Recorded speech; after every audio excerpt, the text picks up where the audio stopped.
Got that? Yeah. All right. So we are recording. Awesome. Welcome, Lou. You've made it to Recovery Captured. Great to have you on. How are you today? I'm really good, thank you. The sun's shining for a change, so I'm really good today. Thank you. How are you? I'm doing fantastic. It's been a good morning so far. Thanks for asking. All right, let's get into it. Give us the fun facts. What are you in recovery for? What's your recovery date? And I need a fun fact about you. Okay. So I am currently recovering from an eating disorder, depression and OCD, but I've also suffered from a lot of anxiety growing up as well. I started my recovery in September last year. So I've been in recovery almost a year. Still trying to recover for almost a year. And fun fact about me is I work as a sign language interpreter. That is so cool. How long have you been doing that? I qualified in June 2019, so 2 years. Wow, congratulations. That's so interesting. Thank you. All right, Lou, let's jump right into it. Okay, so give us the background of it, what it was like, what happened, and kind of like where you are now in that 8 months of recovery. Okay, so I've struggled most of my life with what I now know to be disordered eating behaviours. And that's largely stemmed from a constant desire to lose weight. I've always felt quite different from my peers, being at school, primary school, high school. I've always just felt different. And so from a young age, I set out to try and diet, basically. And it was one of these diet on and off. It never really came to anything. And I moved away from home in 2015 to start university. And I decided that enough was enough. I was going to do it properly this time. And I did. I was successful. I lost a lot of weight, but then my dissertation year hit and I gained most of it back. Chocolate was my best friend at that time. And so once I'd finished my dissertation, I decided to do it again, but that was largely when the depression hit for the first time quite severely. I really struggled with the transition from being a student all the time into adult life and having to work. I think it was harder because I was self-employed as well. So I didn't have a workplace to go to with, colleagues and peers that I could chat to every day. So I really struggled with that transition. And then, of course, we went into COVID times and we went into lockdown for the first time. So I actually was back at my parents' during that time. I'd been signed off by my doctor and I kind of got stuck there, which was a great thing because I definitely wouldn't have coped through lockdown without them. But, we went into lockdown and that was the time where I thought, okay, I'm not really working. I can't go anywhere. I don't have an excuse anymore not to lose the weight. And so I did. I joined a weight loss program. I started exercise classes. I was doing it with my family. We all committed that we were going to do this. And it just completely spiraled out of control. I think because previously the program had been in person, and so I would go to the class and get weighed, whereas now we were doing everything from home. And so I developed a really unhealthy relationship with the scales to the point where I would stand on them in the morning. I'd stand on them again before my shower, after breakfast, before lunch, after lunch, before dinner, after dinner, before bed. And it completely spiraled out of control. And they started to dictate what I allowed myself to eat. And so I saw what my intake was very quickly reduce to the point where on a good day I was having maybe soup and a salad, and that was kind of lasting the day. I didn't really want to eat anything else. But then I would get to the weekend after I'd joined my weight loss class, and I would just completely binge because I was so hungry. So I'd have takeaways, chocolate, snacks all weekend. And then I'd get to a Monday again and be so overwhelmed by guilt from the weekend that I would completely restrict myself again. And this became a really vicious cycle. So I probably was in that cycle for about 4 months. I also was drinking far too much water, about 4 litres a day. And my family used to joke and say, you know, you can actually flood your kidneys. And I thought they were being ridiculous. It's like, that's not possible. You can't do that. And it wasn't until the doctor said, like, no, you can actually effectively drown yourself by doing that. So and I and I also developed a really unhealthy relationship with exercising as well. So I was doing about 4 exercise classes a day, to the point where I actually couldn't walk because my muscles were so sore. And at the time I felt amazing. I thought I felt amazing. And I thought I had so much energy, but it got to about July and I noticed that I was becoming I'm sorry. I'm gonna take care of this. Sorry. Lou. I'm so sorry. That's okay. Okay. Try to pick up where we were. I'm so sorry, my dog's barking. So I was just saying about exercising and developing a really unhealthy habit of exercising about 4 times a day.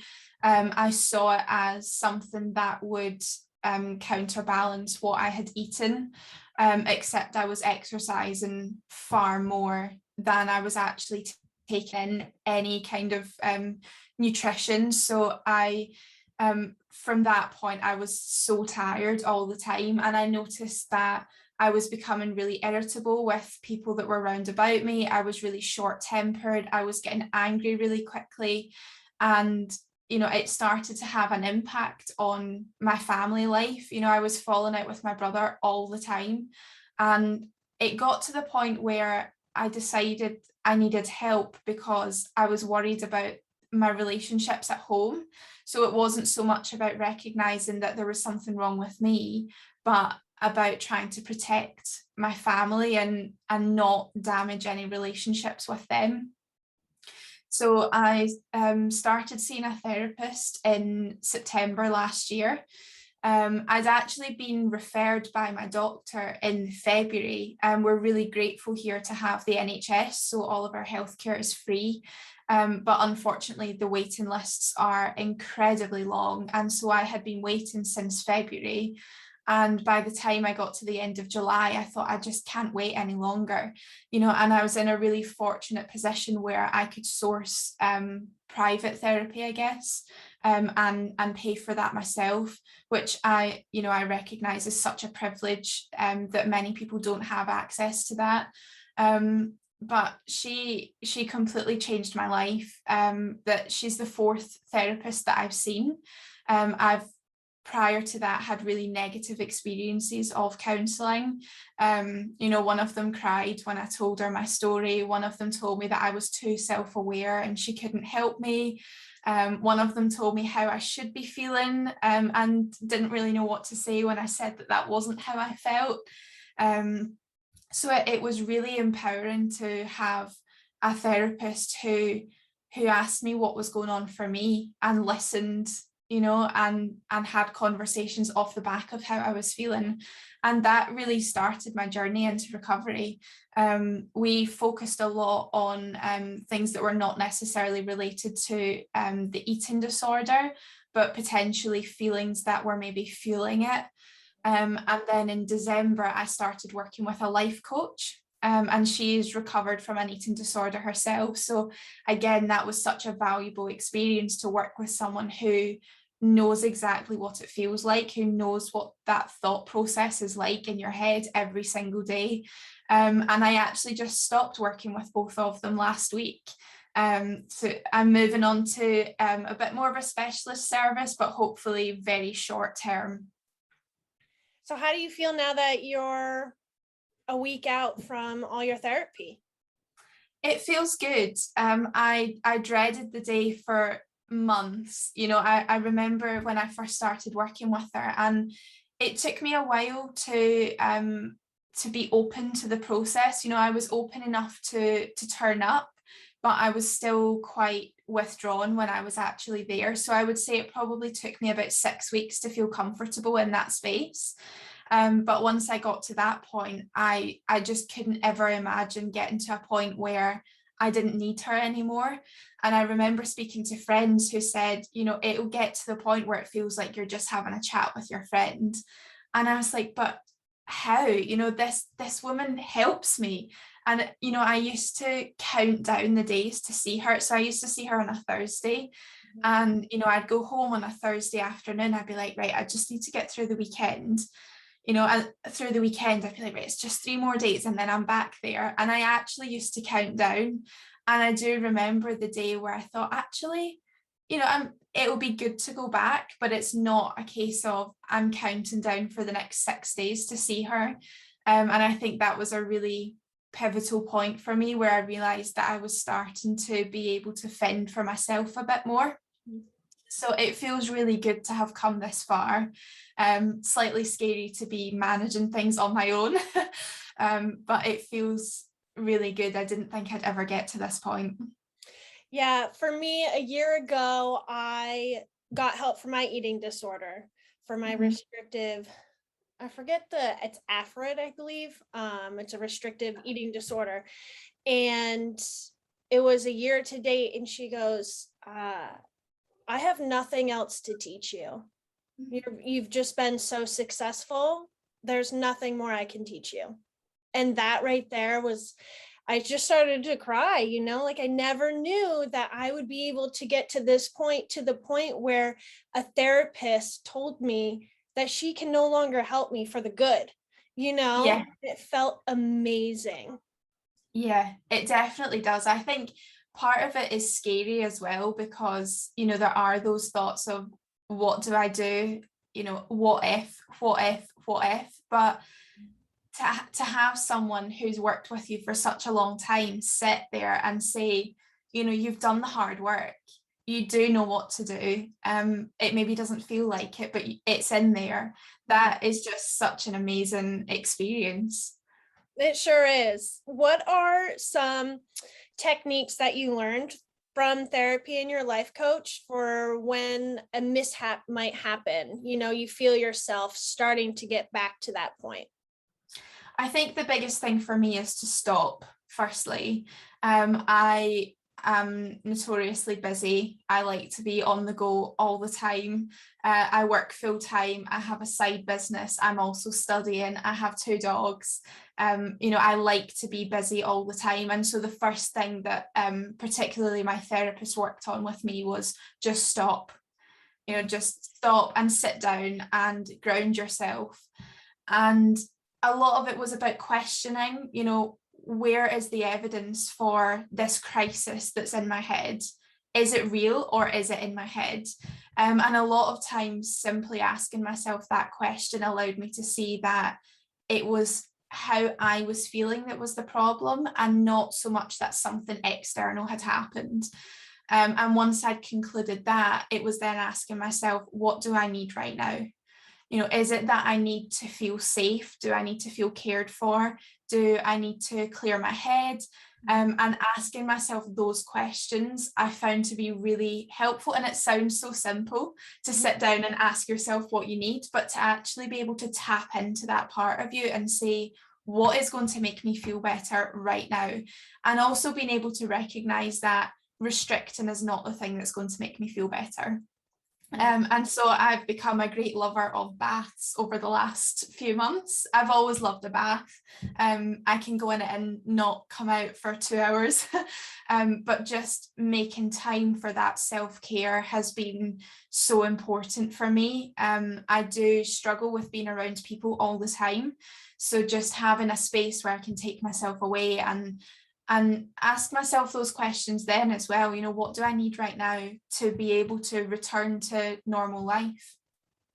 And okay, so I love self-care. Self-care is like huge to me. So baths, what else do you do? Spending time with my dogs is a big one. They're the best little therapists. So going outside with them, I think it can be really hard to actually get yourself outside. But I always find that once I do get out and, I'm out playing with them, or even just walking them, listening to music while I do that, that is really, really important. I think connecting to nature can be so therapeutic as well. Reaching out to friends, you can never beat human connection. Family as well, I think that all plays a big part in self-care. I never used to be very big on meditating. It was something that I always struggled with. I lacked the concentration for it, apart from anything else. And part of my anxiety disorder when I was younger was massive health anxiety. And so when in a meditation they start going through breathing techniques, my anxiety convinced me that I couldn't breathe. And so it would actually cause me to spiral and make things so much worse. And so I started with my life coach working on some meditations that she would guide me through them. And so she didn't include those parts about the breathing techniques. And that just opened me up to the process of a meditation. And I also did one, I'm currently studying to be a CBT therapist as well. And I did one on my very first day on my course. And I actually came out of it in floods of tears because I had just got so immersed in the story and the process. And that was the first day that I thought actually meditation could work for me. And so I did more with my life coach after that. And the things that came up from it, the things that we discovered that had never been part of our conversations before, I honestly couldn't believe. And some of the experiences, even now that I'm aware her and I had conversations about, I still can't recall them. But in that meditation, it was so vivid. That's amazing. And for our listeners, what is CBT therapy? So it's cognitive behavioral therapy, which is the therapy that I received since last September. It worked much better for me than just generic talking therapies because I much preferred the interactive aspect of it. So simply having someone sit across from me and take notes didn't really work for me.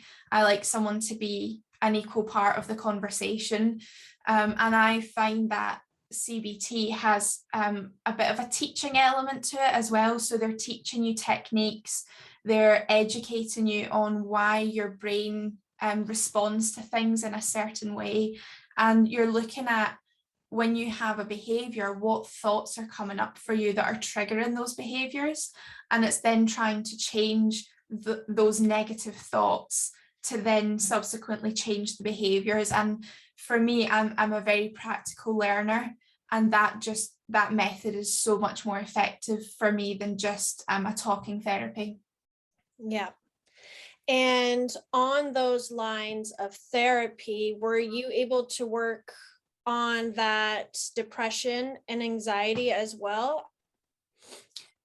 Yeah, I think we tackled a bit of everything, to be honest. Anxiety is something that I struggled with when I was younger, particularly when I was in high school and starting to go through my exams. My anxiety was, when I look back, it was actually out of control. I was taking panic attacks every day.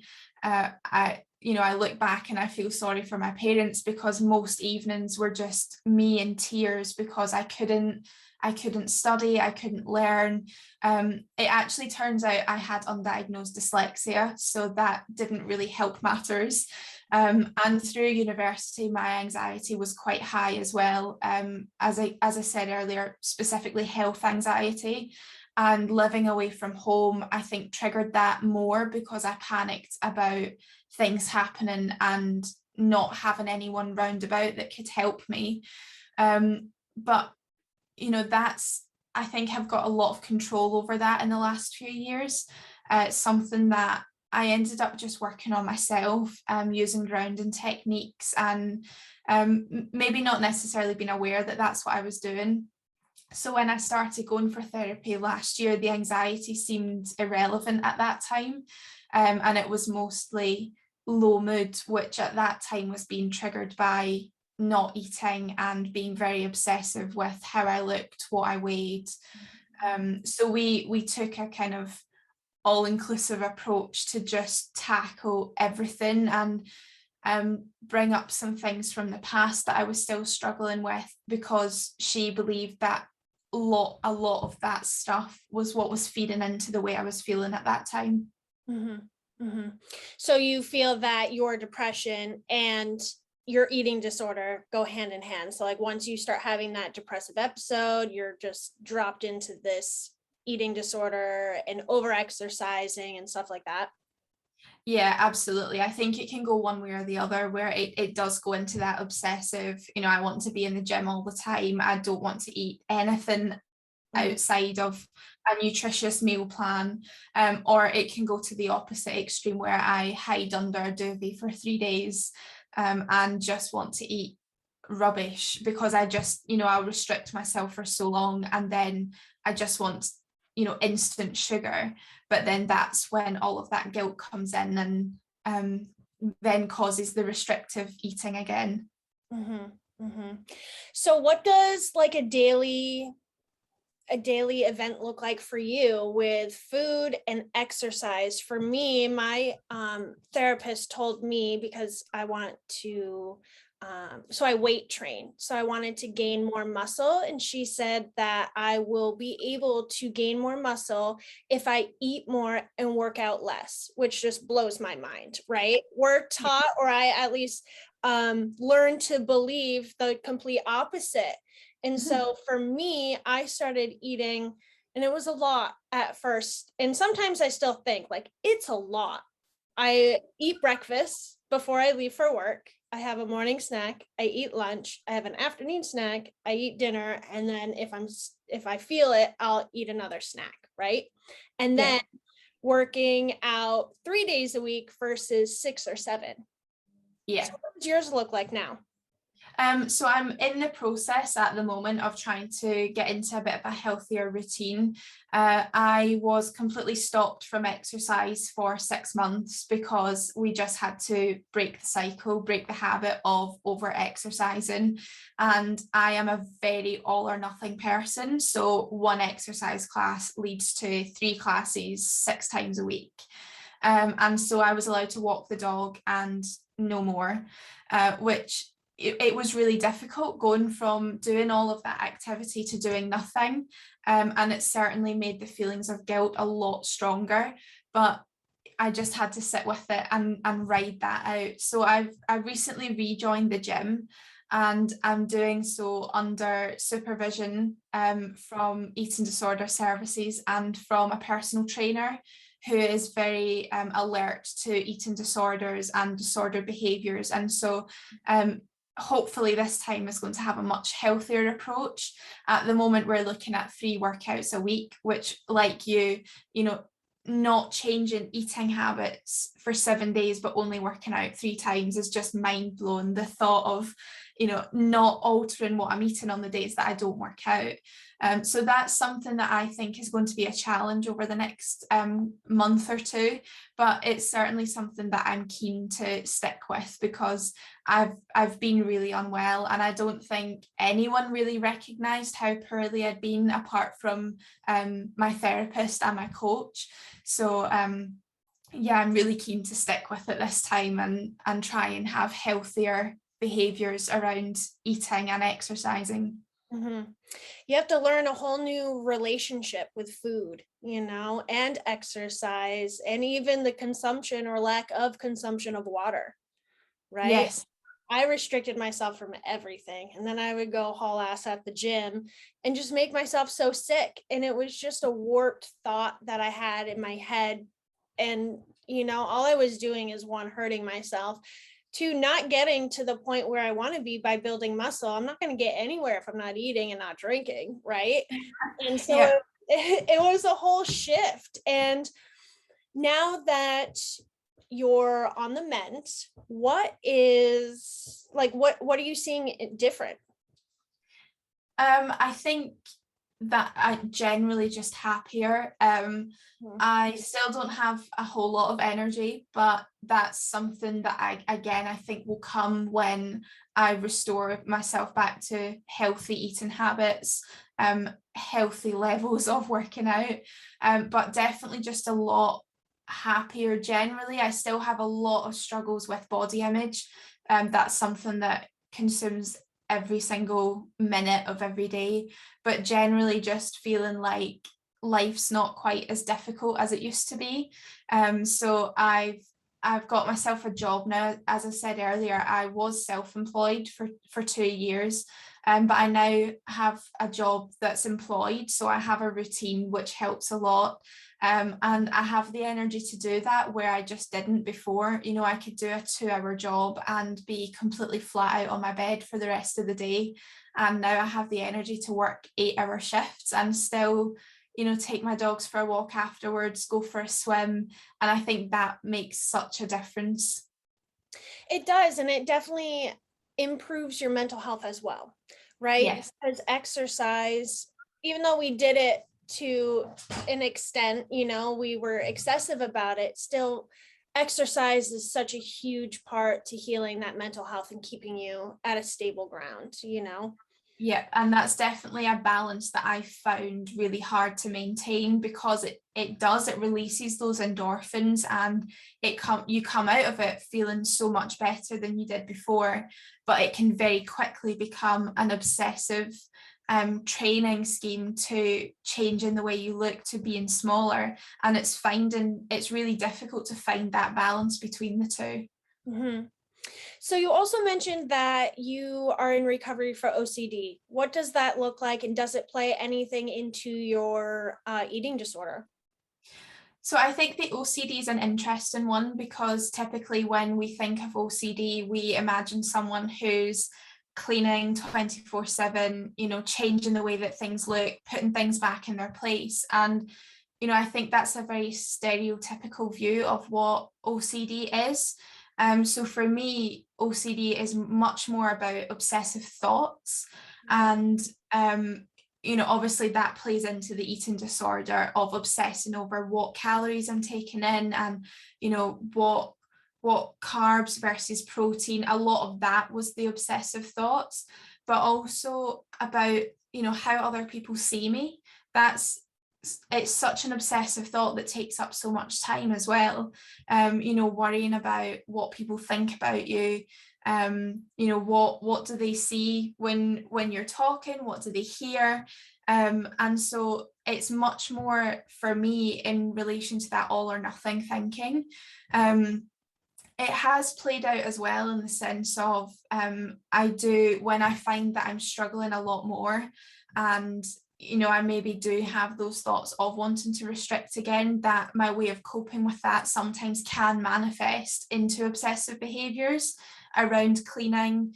But as I say, typically for me, it is much more about obsessive thoughts than it is any behaviors. Mm-hmm. Mm-hmm. So you mentioned, you know, with your body, you have a lot of negative thoughts. You have a lot of negative thoughts of, you know, what people might think of you, right? So what do you do when you get caught up in this thought of, I have, you know, a horrible body, or whatever else you say to yourself? What do you do to stop that? At the moment, not very much. It's something that I still struggle with a lot, and it's where I saw a lot of benefit in having a life coach. I had pretty much constant contact with her. She was available at any point through the day that I could text her, call her. And so when I was having one of those moments of, you know, I'm going out to meet friends, or, you know, we're going out for a family meal, and I'm just having a complete meltdown about what I'm wearing or how I look, I found it so helpful just being able to call her and say, you know, I don't know what to do. And it's really sad now to say that we have had to cancel plans as a family. We've had to cancel, you know, meals out, because I just can't cope with how I look, what I'm wearing, what people are going to think. And, it's, as I said earlier, it's really hard when the things that are going on internally for you start to affect the people round about you. I think, the biggest thing for me at the moment is reaching out to my mum, and, she's my biggest support in this situation, where I just, I'll text her and say, I don't like what I'm wearing, I don't look good in it, I'm worried about what people are going to think. And, I trust her to be honest with me. And there are times where she'll say, okay, that maybe isn't doing you any favors today, but why not try this?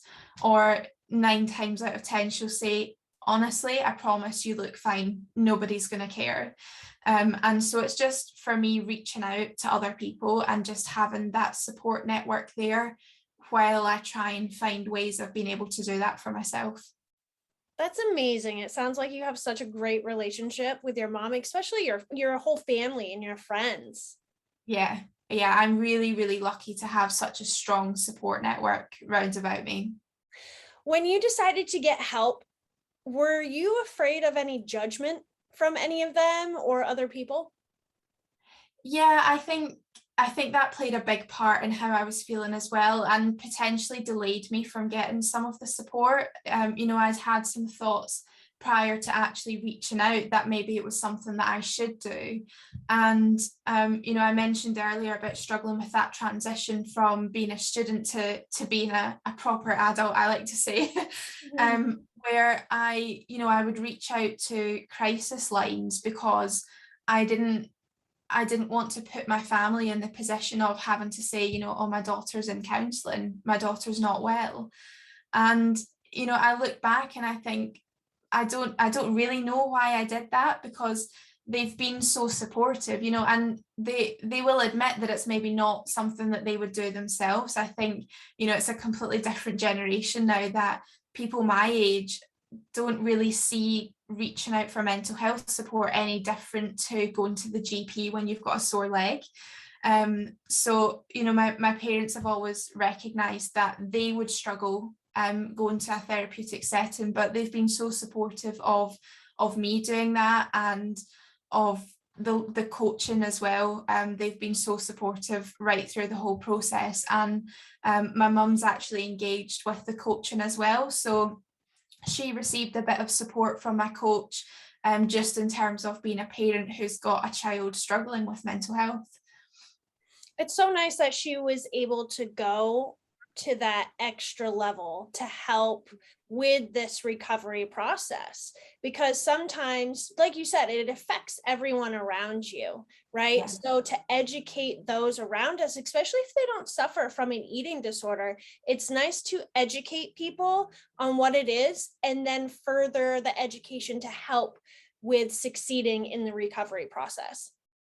Yeah, I think especially because, we see eating disorders, and I'm going to use in inverted quotes, eating disorders in the media, and they very much play to that stereotype of, someone who's severely underweight, on a hospital bed, kind of clinging to their life. And, when you come across someone who is open about having an eating disorder but doesn't look that way, it can be really hard to come to terms with. And I think, some people around me have struggled with that, because I don't look like I've got an eating disorder, and just being able to educate people that actually weight loss is a side effect. It's not necessarily a symptom of having an eating disorder. And it's very much, it's treated as a mental illness for a reason. And obviously, when people don't have intervention early enough, it then also becomes a very extreme physical illness. But I was in a really fortunate position where I could reach out for that support before it started to have any serious physical effects. Mm-hmm. What are some supports that people maybe in your area could reach out for? Like, how do people find it? Your healthcare just seems absolutely amazing, because it's not like that here. You got to pay big bucks to see anyone and everyone, and health insurance doesn't really help all the time. So if you don't have health insurance, God forbid, you're not going to get help, right? Because it's too expensive. And then two, even if you do have health insurance, you have a high deductible. So how many people are just left in the dust? You know what I mean? So like, how does someone near you reach out for help, or you know what I mean? Like any kind of resource. Yeah, absolutely. I think there's several different paths, and as I said earlier, we are so fortunate to have the National Health Service. I honestly don't know what we would do without that. And so for a lot of people, their first point of contact is their GP, who can then refer them on to NHS counselling, or we have an eating disorder service under the NHS, which my GP looked into referring me there, and unfortunately the services are just so underfunded that the waiting list was about 2 years, which that can be life or death for someone. And so there are other avenues that you can get mental health support. There's a lot of kind of mental health organizations which are technically private but are not horrendously expensive, because we do recognize that the NHS services are massively underfunded and people do have to go elsewhere to get that help. So we do have a lot of charities. For eating disorders, we actually have Beat, a charity called Beat, which supports people with eating disorders. And although you can't get counselling through them, they've got such a wide range of other services. I currently communicate with, it's a bit like an online pen pal, and it's someone who has recovered from an eating disorder and can just provide a bit of support with the day-to-day things that come up, or just to have someone to say, did you ever feel this way, because this is really hard. And my therapist is great, but she's not been through an eating disorder, so she doesn't know if this is normal or not. And they also have peer support groups and parents and carers support groups. So there's so many different charities out there that even if they can't provide counselling and that kind of level of mental health intervention, they have other ways of supporting you. And we also have a lot of crisis lines, phone lines, text lines. The text line is fairly new. It's called Shout, and you just text Shout to this number, and you can have kind of immediate, not counselling, but immediate support through text, and that's available 24/7. So we do have really phenomenal services in the UK. That's amazing. That's amazing to have that support. And it's amazing. I love how you say an online pen pal. I think it's awesome, because then you're able to connect further with other people that also suffer with it. Your social media, can you give a little bit about that? Because I know you are open about your, I am, yeah. And it's something that I thought about doing for a long time, and I was never really confident to do it because there's still such a stigma around mental health, and particularly in workplaces, you do see it affecting whether people are allowed to stay on at work or not, and it shouldn't be a factor, but unfortunately it is. And so through my personal Instagram, I started to come across some people who were like eating disorder advocates, recovery advocates, and I just thought it was so empowering for them to share their story, and for other people to come across that and kind of normalize the thoughts and the struggles that were coming up for them every day. And so I decided that it was something I wanted to do, I think particularly because I don't fit the stereotype of an eating disorder. And, I just thought there must be other people out there who question whether they have an eating disorder because they're not severely underweight. And I just wanted to be a voice for them. And, something I struggled with a lot was the question of whether I was sick enough to get help because I wasn't physically unwell. And, I just wanted to be that voice for them that says you are sick enough and you do deserve to get help. And so I really just use it as a way to raise awareness. I mean, I get a lot of support through there as well. I've connected with people like yourself, from all over the globe. And I just think it's it's a really wonderful community to be part of, that we can share our experiences, our struggles, our wins as well. And I think that's a huge thing that we don't see enough of. Social media can be so negative, and it's all about people struggling with X, Y, and Z, but there never seems to be a place for, hey guys, I haven't stood on the scales in 8 months. And that, just being able to share that with people who understand the significance of that is just, it's amazing. It is. I love it. I know this isn't an organic transition, but it's something that we talked about that I really want to touch on before our interview is done. You mentioned that you had a best friend that died of suicide. Yeah. It's really important because people with mental health issues, at least for me, has been extremely prevalent. And I too have had a close individual next to me, their mother passed away. And I just think it needs to be talked about, just like all of our other forms of recovery. I think we need to be heard. And I didn't know if you wanted to share a little bit about that. Yeah, absolutely. So her name was Jenna, and we were best friends growing up. Our mums were actually best friends and went to college together. And so when we were born, mums became godmother to, so her mum is my godmother. And we spent a lot of time together as we grew up. They actually lived over the back garden from us. So we spent a lot of time together. I've got so many pictures of us as young children in matching outfits. And it's something I struggle with a lot, is that as we got older, we went to different schools, and I didn't make the effort to keep in touch with her as much as I should have.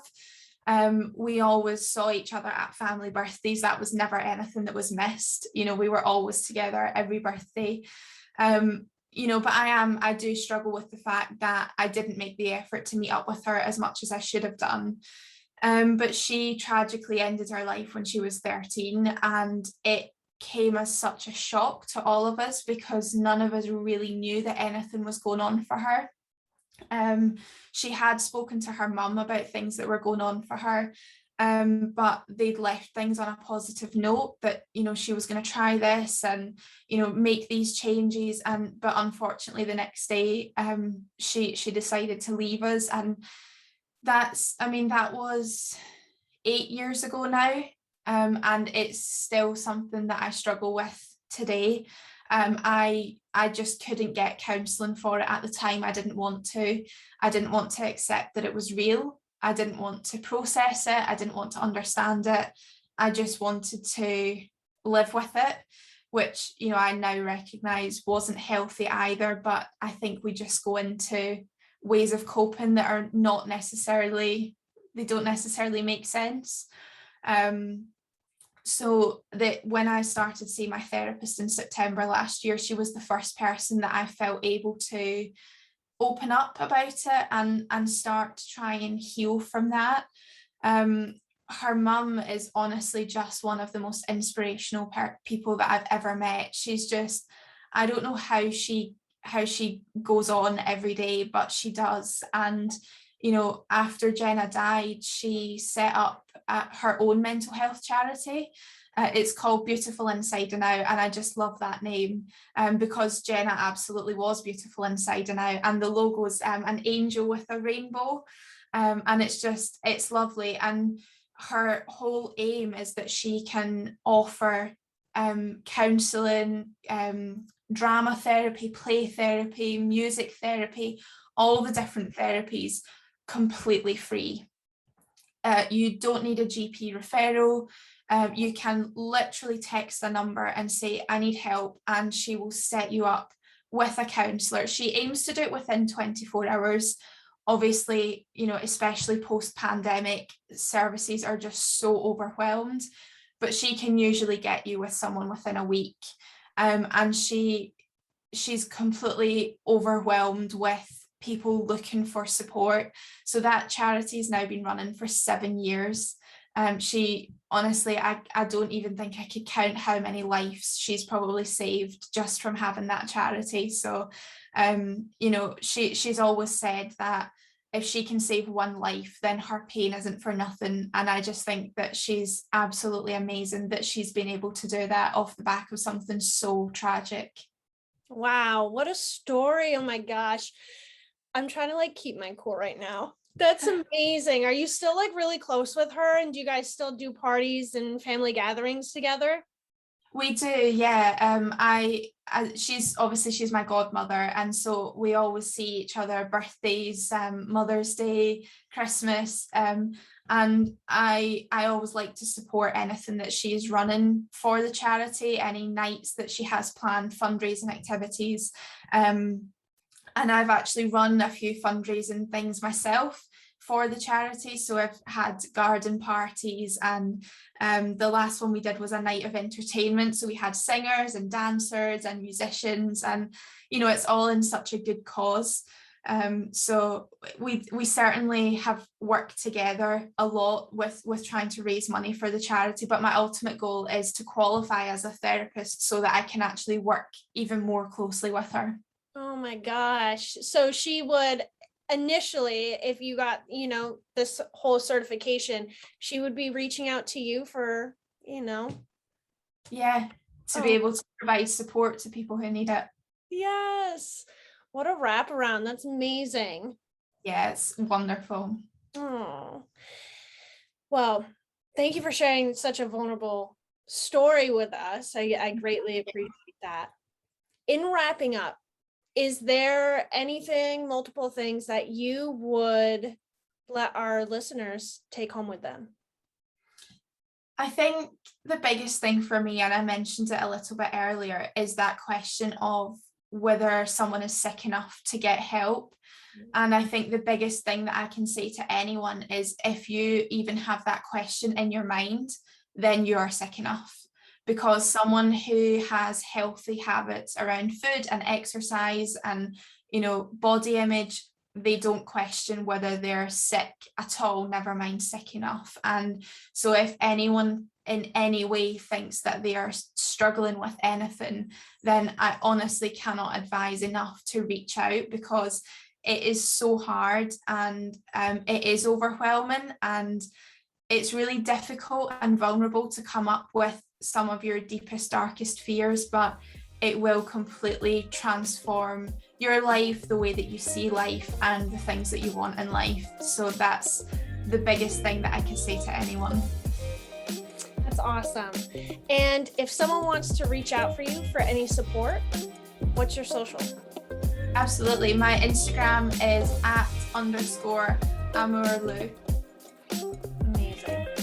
Well, Lou, I appreciate your time, and I thank you so much. This was an awesome time. Thank you so much. All right, let's keep in touch. Absolutely. Thank you. You're welcome.